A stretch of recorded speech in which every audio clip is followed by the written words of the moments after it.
bid is with Brett. It is against you, you see.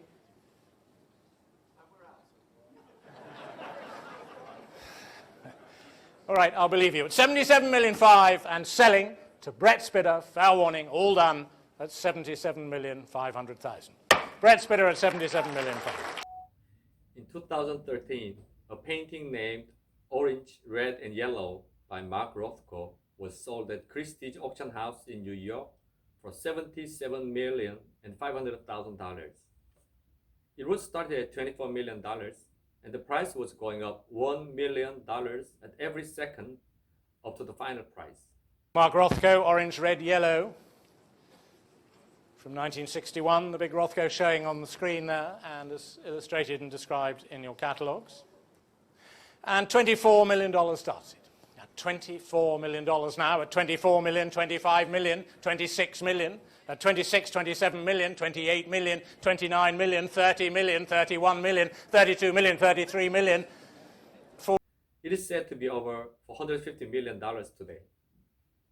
The auction price went up because of a competition.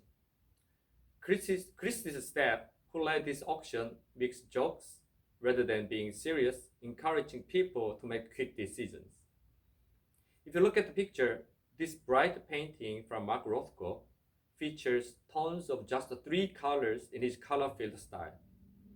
The board is slightly blurred and nothing special. It is amazing how much this simple painting was. And also there is a funny scene showing participants kept talking on the phone with somebody at the auction. There was a famous Korean man who liked the paintings very much. When he first met Mark Rothko's painting in 1970s, he thought this kind of painting was not worth it. But several years later, after he learned the price of the painting, he said he would have purchased if the price was not thousands of dollars, but tens of thousands of dollars. There are so many stories about Mark Rothko, but one of the reasons for soaring value is the fact that Steve Jobs at Apple loved his paintings. He said he was inspired by Mark Rothko's work, especially iPhone's screen came from his black paintings. Mark Rothko is an icon representing modern abstract expressionism, and he also has expressed life and death clearly and was famous for the fact that he died of suicide by cutting his wrist. As I mentioned before, the USA Finance Company can't miss this. The artist, the work, and the USA Finance Company made a dramatic story together. It is representing how much storytelling raised the price of the work. He's kind of an artist who came to have a small genre. The auction house receives commission from 14% to 28% of the final price. If a final bid is $100 million, the auction house takes $14 million to $28 million.